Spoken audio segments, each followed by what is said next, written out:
السلام علیکم دوستو، آج آپ کو ایک کٹر یہودی کے مسلمان ہونے کا واقعہ سناتا ہوں۔ ہمارے نبی حضرت محمد صلی اللہ علیہ وسلم کے حسن و اخلاق اور معجزات سے تو بہت لوگ مسلمان ہوئے۔ خوش نصیب تھے جو ہمارے نبی صلی اللہ علیہ وسلم کے ہاتھوں مسلمان ہوئے۔ اس میں ایک یہودی کا واقعہ سناتا ہوں کہ حضور صلی اللہ علیہ وسلم ایک یہودی کے پاس کھڑے تھے تو ایک بکری آئی اور اس نے حضور صلی اللہ علیہ وسلم سے آ کر کہا، یا رسول اللہ صلی اللہ علیہ وسلم، مجھے یہودی سے تھوڑی دیر کے لیے اجازت دلوا دیں، میرے بچے ہیں، میں اپنے بچوں کو صرف دودھ پلا کر آتی ہوں، میرے بچے بھوکے ہیں، چھوٹے چھوٹے میرے بچے ہیں اور میں نے ان کو دودھ پلانا ہے۔ حضور صلی اللہ علیہ وسلم تو جانوروں کی زبان سمجھتے تھے، جتنے بھی چرند پرند، نباتات، درخت، یہ سب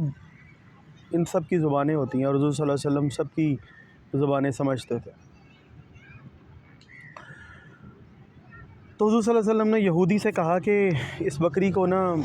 تھوڑی دیر کے لیے آزاد کر دو، یہ جائے اور اپنے بچوں کو جا کر دودھ پلائے۔ تو یہودی نے کہا کہ یہ میری بڑی قیمتی بکری ہے، میں اس کو آزاد کر دوں تو یہ واپس نہ آئے، اس کی کیا گارنٹی ہے؟ تو حضور صلی اللہ علیہ وسلم نے کہا کہ میں تمہیں زبان دیتا ہوں کہ یہ واپس آئے گی،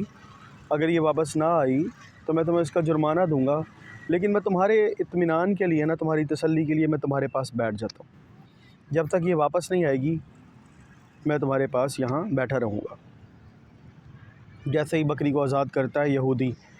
بکری فراٹے بھرتی ہوئی منٹس میں ہی غائب ہو جاتی ہے پہاڑوں کے بیچ میں، جنگل میں، اور یہودی حضور صلی اللہ علیہ وسلم سے کہتا ہے، دیکھا میں نے کہا تھا نا، جتنی اس کو بھاگنے کی جلدی تھی، جس طرح سے یہ گئی ہے یہ واپس نہیں آئے گی۔ تو حضور صلی اللہ علیہ وسلم نے کہا، نہیں، یہ واپس آئے گی، مجھے یقین ہے کہ یہ واپس آئے گی، اپنا وعدہ پورا کرے گی۔ اسی طرح جناب شام ہو جاتی ہے، حضور صلی اللہ علیہ وسلم یہودی کے پاس بیٹھے ہوتے ہیں اور یہودی کہتا ہے، دیکھیں شام ہو گئی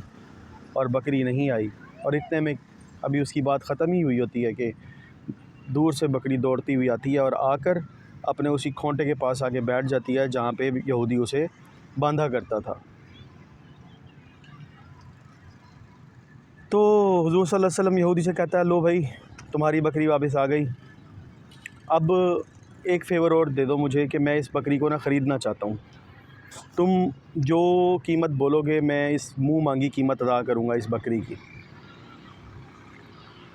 تو یہودی بولتا ہے، یا رسول اللہ صلی اللہ علیہ وسلم،